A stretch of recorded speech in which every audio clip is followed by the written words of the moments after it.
Assalamualaikum. Halo Bunda semuanya, jumpa lagi dengan saya Dr. Vivi Septriani Spesialis Anak di channel YouTube Dr. Vivi SPA.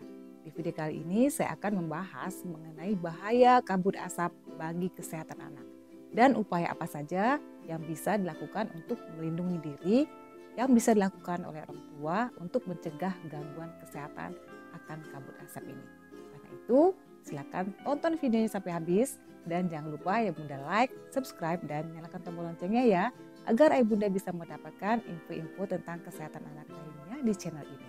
Persoalan yang mengembuka saat musim kemarau di beberapa wilayah di Indonesia ialah kebakaran hutan dan lahan yang tentu memunculkan permasalahan baru, yaitu kabut asap. Semua orang berisiko terkena dampak kabut asap, terutama individu yang memiliki kerentanan seperti bayi, balita, ibu hamil, lanjut usia, orang dengan penyakit paru kronik, penyakit jantung, maupun penyakit asma. Kabut asap dapat disebabkan oleh beberapa faktor, diantaranya adalah faktor manusia yang sengaja atau tidak sengaja menimbulkan kabut asap, dan faktor alam seperti bencana alam atau lainnya. Kabut asap menjadi sebuah ancaman, terutama bagi kondisi tubuh sehingga menjadi tidak sehat. Kebakaran hutan menjadi salah satu bencana kabut asap yang berbahaya. Hal ini karena debu atau partikel halus yang ada di dalam kabut asap mudah terhisap dan mengotori sistem pernapasan. Selain partikel halus, asap kebakaran juga mengandung zat-zat berbahaya seperti ozon, sulfur dioksida, karbon monoksida, dan nitrogen oksida.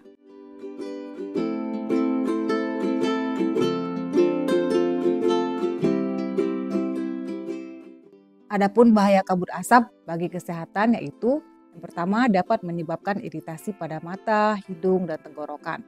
Yang kedua, kabut asap juga dapat menyebabkan reaksi alergi, peradangan, dan mungkin infeksi.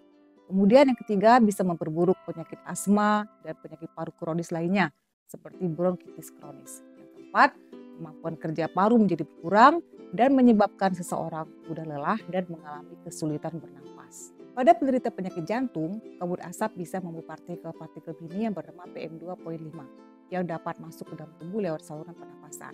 Sebuah studi oleh California Environmental Protection Agency tahun 2014 itu membuktikan bahwa pasien yang terpapar kabut asap dalam waktu lama bisa menggandakan risiko terjadinya serangan jantung atau stroke. Yang keenam bisa menyebabkan orang yang lanjut usia dan anak-anak yang memiliki daya tahan tubuh rendah itu akan lebih mudah mengalami gangguan kesehatan.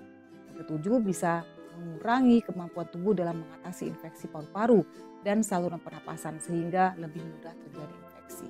Yang kedelapan, kabut asap juga bisa menyebabkan polusi pada air bersih, tanaman sayuran, kemudian buah-buahan dan makanan yang tidak ditutup. Kabut asap juga bisa memperburuk kondisi lingkungan sehingga infeksi saluran pernapasan akut atau ISPA akan mudah terjadi.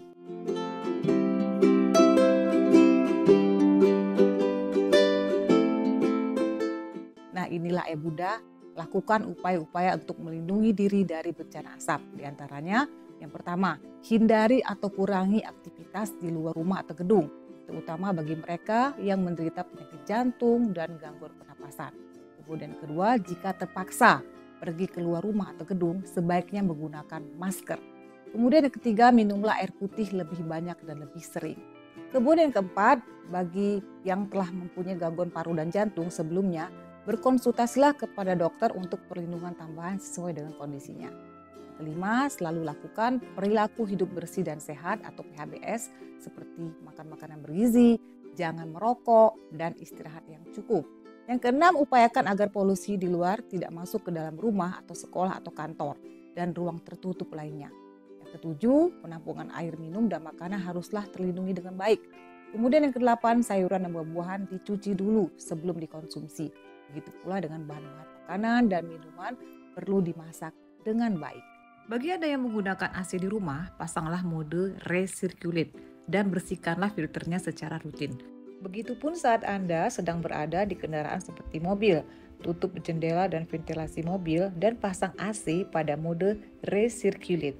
Kemudian saat paparan asap sedikit berkurang, bukalah ventilasi rumah dan bersihkanlah partikel debu yang menumpuk.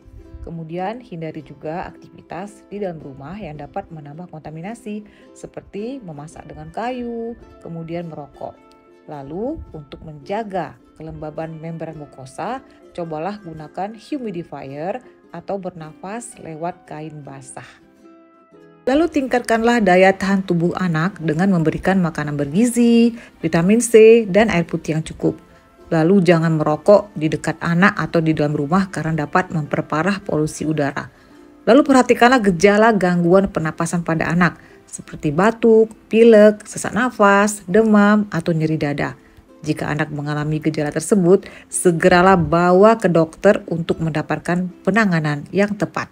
Demikian Ayah Bunda penjelasan saya tentang bahaya kabut asap dan upaya-upaya apa saja yang bisa dilakukan untuk melindungi kita semua dari bahaya kabut asap. Semoga video ini bisa bermanfaat bagi kita semua dan silakan Ayah Bunda share kepada teman-teman atau saudara-saudara yang lain.